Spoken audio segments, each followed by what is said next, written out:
ইতিহাসের পাতা ঘাটতে গিয়ে নেইমারের ইতিহাস দেখলে আপনি আটকে উঠবেন। ফুটবল ইতিহাসে সেরা কামব্যাকের গল্পটি এই মহানায়কের নামেই লেখা আছে। শেষ 5 মিনিটে দুর্ধর্ষ 3 গোলে অবদান রেখে সে বুঝিয়ে দিয়েছিল ফুটবল তার পায়ের জাদু। সেদিন অবাক হয়েছিল মাঠে থাকা হাজার হাজার দর্শক, কোচ, এমনকি সতীর্থ লিওনেল মেসিও। সবাই অবাক হয়ে তাকিয়েছিলেন ব্রাজিলিয়ান এই সুপারস্টারের দিকে। কি হয়েছিল সেদিন? 5 মিনিটে নেইমার কি করেছিল? কেনই বা এই সময়টাকে বলা হয়ে থাকে ইতিহাসের সেরা কামব্যাক? চলুন বিস্তারিত দেখি। উয়েফা চ্যাম্পিয়ন্স লিগের রাউন্ড 16 কোয়ার্টার ফাইনালের লক্ষ্যে মাঠে নেমেছিল পিএসজি বনাম বার্সেলোনা। নেইমার, মেসি, সুয়ারেজের মতো বাঘা বাঘা তারকা থাকতেও প্রথম লেগে পিএসজি 4-0 ব্যবধানে হারিয়েছিল বার্সাকে। অর্থাৎ দ্বিতীয় লেগে বার্সাকে ম্যাচ জিতে করতে হবে 5টি গোল। সবাই হাল ছেড়ে দিয়েছিল। স্বাভাবিকভাবে এমন ব্যবধানে ম্যাচ জিতা সত্যি অসম্ভব, কিন্তু সেদিন ব্রাজিলের এক নায়ক বলেছিল এটা সম্ভব, আমরা এটা করে দেখাবো। যেভাবেই হোক না কেন আমরা দলকে ম্যাচ জেতাতে চাই। 2017 সালের 8 মার্চ অনুষ্ঠিত হয় এই ম্যাচের দ্বিতীয় লেগ। ম্যাচের শুরু থেকেই ক্ষিপ্ততা আর দক্ষতা দেখাতে শুরু করেন নেইমার। এই ম্যাচে যেন আবির্ভাব হয় কোনো এক নতুন নেইমারের। এই নেইমারকে তো কেউ চেনে না। ম্যাচের 3 মিনিটেই লুইস সুয়ারেজ পেয়ে যায় প্রথম গোলের দেখা। এরপর নেইমারের ক্ষিপ্ততায় একের পর এক আক্রমণ সাজাতে থাকে বার্সা। এদিন যেন নেইমারকে কোনোভাবেই আটকাতে পারছিল না পিএসজি। নেইমারকে আটকাতে একের পর এক ফাউলই বেছে নিয়েছিল তারা। ম্যাচের 40 মিনিটে লেভিনের আত্মঘাতী গোলে বার্সা পায় দ্বিতীয় গোলের দেখা। ম্যাচের 50 মিনিটে ক্ষিপ্ত থাকা নেইমারকে ডি বক্সের ভিতর ফাউল করে ফেলে দেওয়া হয়। এতে বার্সা পেয়ে যায় পেনাল্টিতে গোল করে দলকে এগিয়ে নেন লিওনেল মেসি। তবে যেমনটা ভাবছিলেন এই ম্যাচের গল্প ফুটবল বিধাতা তেমন ভাবে লেখেননি। 62 মিনিটে বার্সার কফিনে শেষ প্যারাটা পুড়ে দেন এডিনসন কাভানি।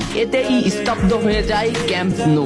আশা ছেড়ে দেন বার্সা কোচ লুইস এনরিক। শুধু কি তাই, স্তব্ধ হয়ে যান লিওনেল মেসিও। তবে সেদিন একজন দমে যায়নি। নামটা কি কমেন্ট করে জানান। বার্সা গোল হজমের পর লিওনেল মেসি ম্যাচের সম্পূর্ণ দায়িত্ব দেন নেইমারের উপর। আবারও শুরু হলো খেলা। ডি বক্সের বাইরে নেইমারকে ফাউল করে ডি মারিয়া। এই পজিশনে 88 মিনিটে বার্সা একটা ফ্রি কিক পায়। তবে এই ফ্রি কিকের দায়িত্ব নেইমারের কাছে বুঝিয়ে দেন মেসি। শট করেন নেইমার এবং করেন অসাধারণ গোল। এই ফ্রি কিকটা বার্সার ইতিহাসের সেরা ফ্রি কিকের একটি হয়ে রয়েছে। এর 2 মিনিট পর সুয়ারেজকে আঘাত করে পেনাল্টি পায় বার্সা। পেনাল্টি নিতে আসেন নেইমার জুনিয়র। সেদিন বার্সা নেইমারের উপরই আস্থা খুঁজে পেয়েছিল। পেনাল্টিতে অসাধারণ গোল করেন নেইমার। এমন পরিস্থিতিতেও 5 গোল করে ম্যাচ সমতা এনেছে বার্সা। এর কিছু সময়ের পরে চলে আসে সেই মাহিন রক্ষণ। ম্যাচের এই মোমেন্টটা লক্ষ্য করুন। ডি বক্সের কিছুটা সামনে নেইমারের পায়ে বল। নেইমারকে আটকাতে গেল প্রতিপক্ষের একটি খেলোয়াড়, কিন্তু নেইমার শর্ট মোমেন্ট নিয়েও শট না করে বলটি সামনে আগালেন। এই মোমেন্টটা লক্ষ্য করুন। নেইমার একবার গোলের দিকে তাকালেন। এতেই সে বুঝে ফেলেছে কোথায় বলটি দিতে হবে। নেইমার শট নিলেন।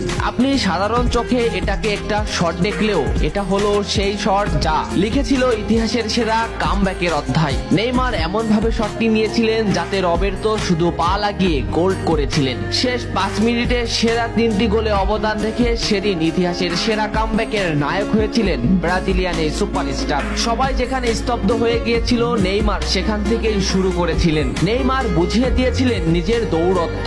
ইতিহাসের সেরা কামব্যাকটা বার্সা নেইমারকেই উৎসর্গ করেছিল। এ ম্যাচে নেইমারের পারফরমেন্স ছিল আকাশচুম্বী। মাঠে থাকা দর্শকরা শুধু নেইমারের দিকেই তাকিয়েছিলেন। নেইমার এমনই, যখন জ্বলে ওঠে তখন সব পুড়িয়ে দেয়, সব তছনছ করে ফেলে। ইতিহাসের সেরা কামব্যাকের নায়ক সেদিন পিএসজি কে হারিয়ে বার্সার সমর্থকদের মুখে হাসি ফুটিয়েছিলেন। বার্সা ফ্যানরা কি এদিনের কথা ভুলে গেছে? নেইমারকে ভোলা যায় না। নেইমারের এই অবদানের কথা ভুলতে হলে ফুটবলকেই ভুলতে হবে। ফুটবল আর নেইমার এমনই, এরা আপনাকে কাঁদাবে, হাসাবে, আবার কখনো কখনো অসম্ভবকে সম্ভব করে দিবে। নেইমার সেদিন অসম্ভবকেই সম্ভব করেছিলেন। ভিডিওটা কেমন লেগেছে অবশ্যই জানাবেন। এত সময় সাথে থাকার জন্য ধন্যবাদ। নেক্সট ভিডিও আসছে খুব তাড়াতাড়ি। ইতিহাস